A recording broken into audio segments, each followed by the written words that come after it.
जय माता दी दोस्तों, आज मैं आप लोगों को नवरात्रि के समय में छुए जाने वाले वृक्षों के बारे में बताऊंगा। हमारे धर्मशास्त्र में अनेक ऐसे वृक्ष हैं जो कल्याणकारी और मंगलकारी होते हैं।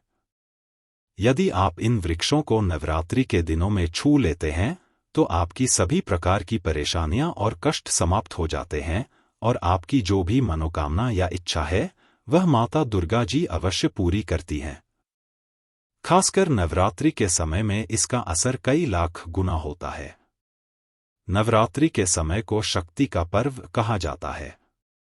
शक्ति पर्व इसलिए कहा जाता है क्योंकि इस समय अचेत वस्तुएं भी चेतना युक्त हो जाती हैं। अर्थात इस समय जो शक्ति हमारे धरती लोक में आती है वह नौ दुर्गा के रूप में होती है। माता रानी इस धरा पर आती हैं और इस पृथ्वी लोक पर आने से जितने भी पेड़ पौधे, जीव जंतु और चलअचल वस्तुएं हैं, सभी में प्राण और शक्ति जागृत हो जाती है। इस समय कोई भी पेड़ पौधे को जाकर छू लें, खासकर देवी स्वरूप कहे गए पेड़ पौधे को छूने से आपके जीवन की सारी परेशानियां, दुख, तकलीफ, कष्ट, रोग, बीमारी और कलह समाप्त हो जाती है। जीवन में चल रही समस्याएं भी समाप्त हो जाती हैं। काल सर्प दोष, मंगल दोष, शनि दोष, राहु दोष आदि का तत्काल असर खत्म हो जाता है। आज मैं आप लोगों को 3 पौधों के बारे में बताऊंगा और ये तीनों पौधे देव वृक्ष कहे जाते हैं। वीडियो को ध्यान से देखना, क्योंकि अगर आपने आज की वीडियो मिस कर दी तो फिर आपको सारी जिंदगी पछताना पड़ेगा। नवरात्रि एक ऐसा पर्व है जब केवल 9 दिनों के भीतर आपको लंबी पूजा पाठ करने की जरूरत नहीं पड़ती। आप अपनी समस्याओं और गरीबी को स्वयं अपनी आंखों से समाप्त होते हुए देख सकते हैं। जिस वृक्ष के बारे में मैं बता रहा हूं, ये सभी वृक्ष आपको अपने घरों के आसपास बहुत आसानी से मिल जाएंगे। वीडियो में आगे बढ़ने से पहले, जानकारी बताने से पहले, यदि आपने अभी तक कमेंट बॉक्स में जय माता दी नहीं लिखा है तो जरूर लिखें। जब आप हमारे कमेंट बॉक्स में जय माता दी लिखते हैं तो हमें बहुत खुशी होती है।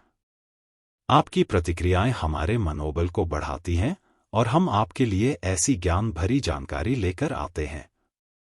तो वीडियो को ध्यान से देखें, क्योंकि मैं बताने जा रहा हूं कि नवरात्रि के समय में हमें कौन से 3 वृक्ष जरूर छूने चाहिए।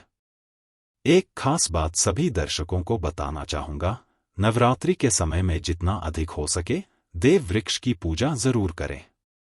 देव वृक्षों में कई प्रकार के वृक्ष होते हैं। चलिए मैं आपको बताता हूं कि कौन से वृक्ष को छूने से हमारी गरीबी मिटती है। पहला वृक्ष है बेल का वृक्ष। यह वृक्ष माता पार्वती जी के पसीने से उत्पन्न हुआ है।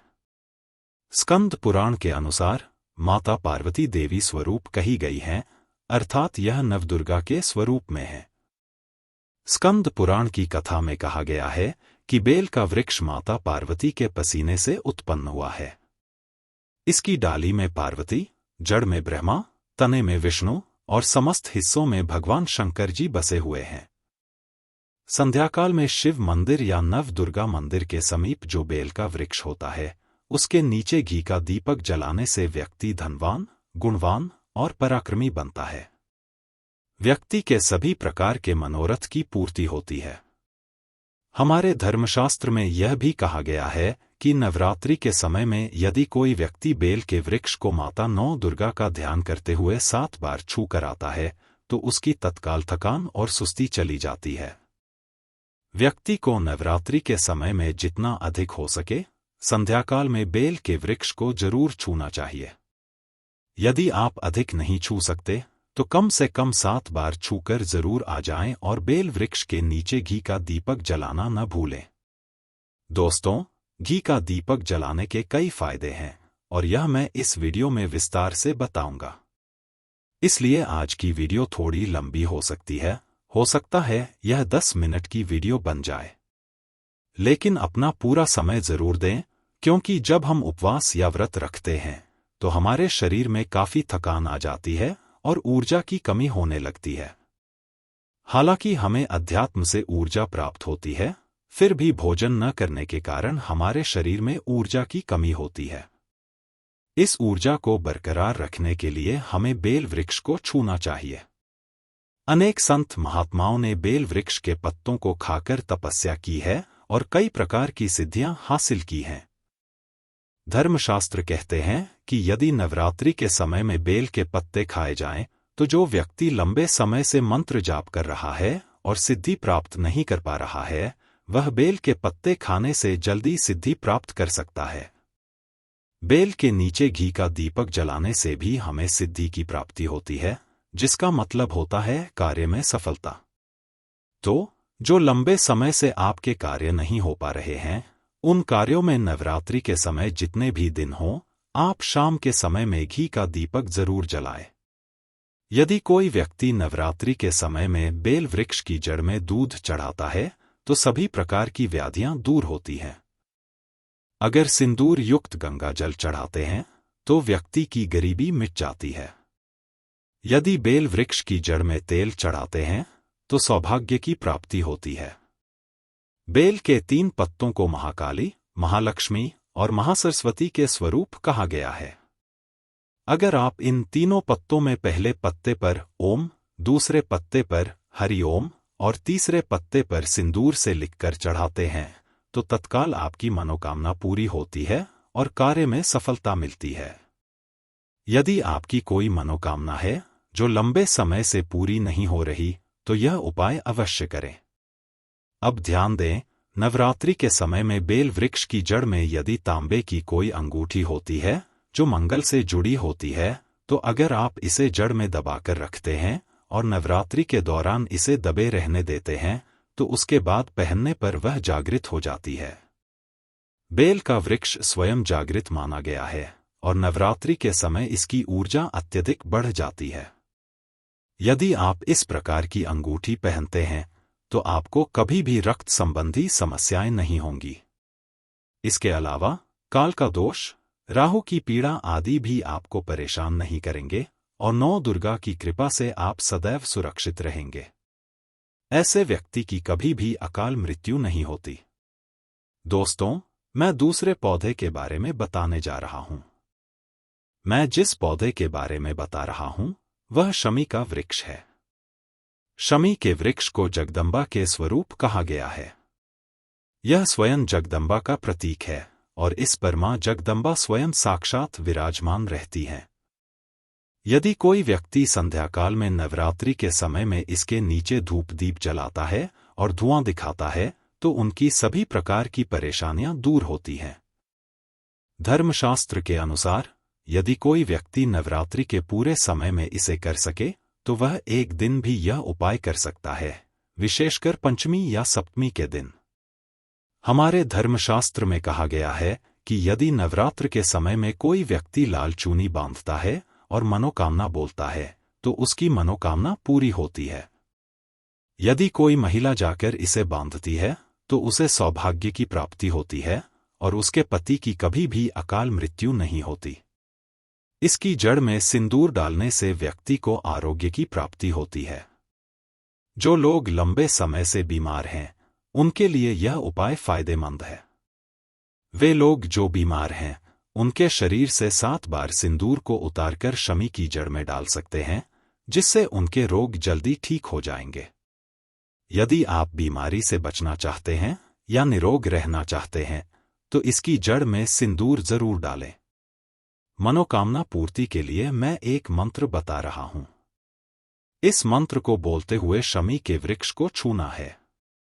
जैसे ही नवरात्रि समाप्त होगी, आपकी मनोकामना पूरी हो जाएगी और आपकी दरिद्रता समाप्त हो जाएगी। मंत्र है मम मनोरथ पूरे, मम दरिद्र नाश। इस मंत्र को बोलते हुए शमी के वृक्ष को छूने से आपके सभी प्रकार के मनोरथ पूरे होंगे। आप नवरात्रि के समय में मौली धागा भी शमी के वृक्ष पर बांध सकते हैं। अधिकांश लोग मौली धागा बांधते हैं, जिससे माता रानी आपसे बंध जाती हैं। इसका मतलब है कि माता रानी आजीवन आपका साथ देती हैं और आपके हर कदम में मार्गदर्शन करती हैं। यदि आप नवरात्रि के समय उपवास नहीं कर पा रहे हैं, तो केवल इसकी जड़ की मिट्टी लाकर नवरात्रि के समय स्नान करने से व्यक्ति का भाग्य उदय हो जाता है। आपकी फूटी किस्मत भी चमक जाती है। आप में से कई लोग कहते हैं कि लक्ष्मी नाराज हो गई हैं या हमारे घर में आना बंद कर दिया है। यदि आप लक्ष्मी की कृपा प्राप्त करना चाहते हैं तो नवरात्रि के समय इसकी मिट्टी को लाकर स्नान करें। अब मैं तीसरे वृक्ष के बारे में बता रहा हूं। मित्रों, इस वृक्ष को देव वृक्ष भी कहा जाता है। तीसरा वृक्ष है परिजात का वृक्ष।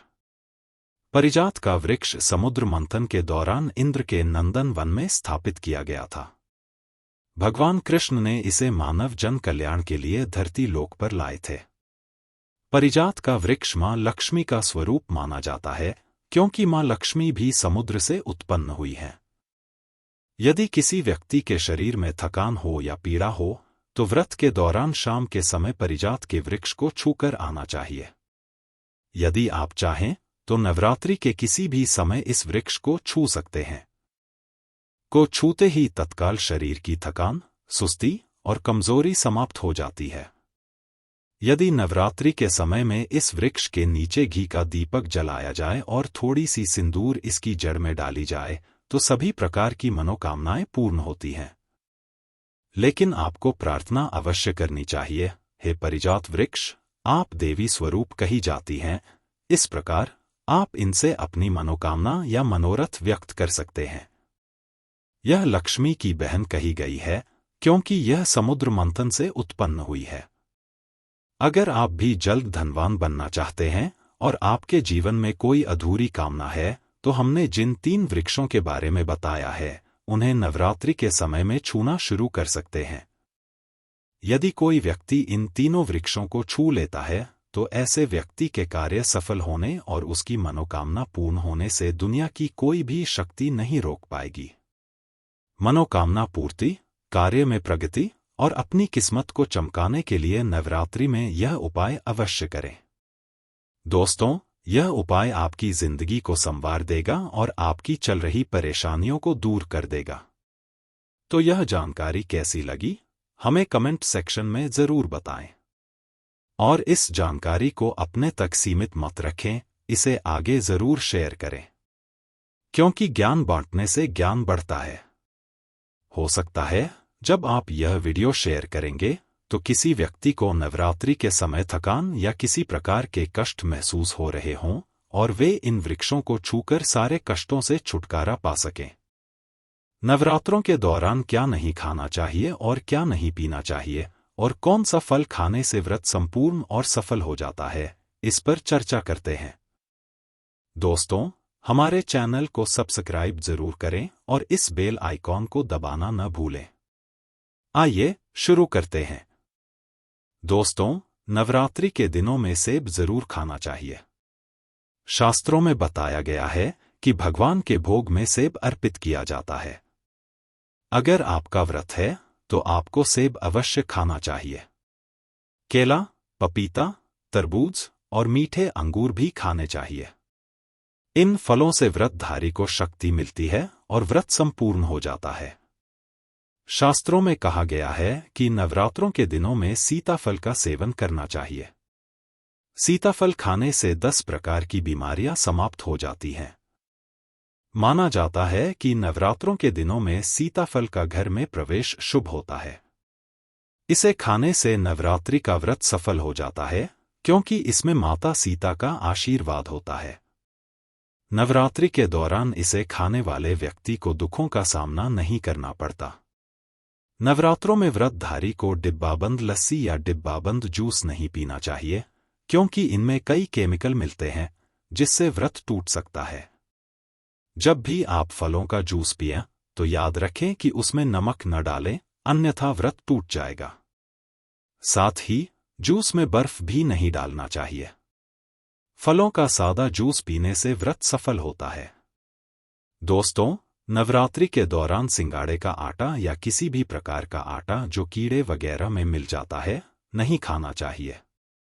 छोटे छोटे कीड़े हमें दिखाई नहीं देते और आपके मुंह तक पहुंच सकते हैं। ऐसा आटा खाना कीड़ों का मांस खाने के बराबर माना जाता है।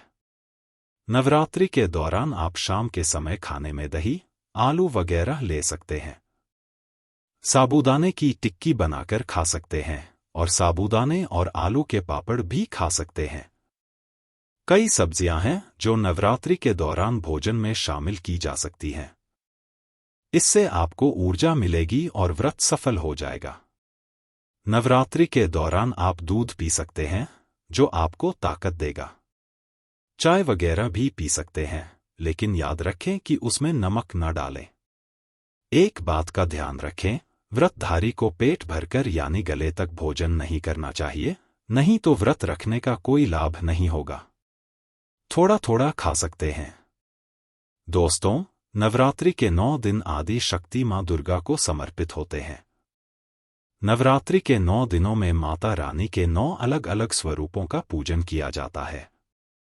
माता रानी को अलग अलग स्वरूप के अनुसार अलग अलग पुष्प और भोग अर्पित किए जाते हैं।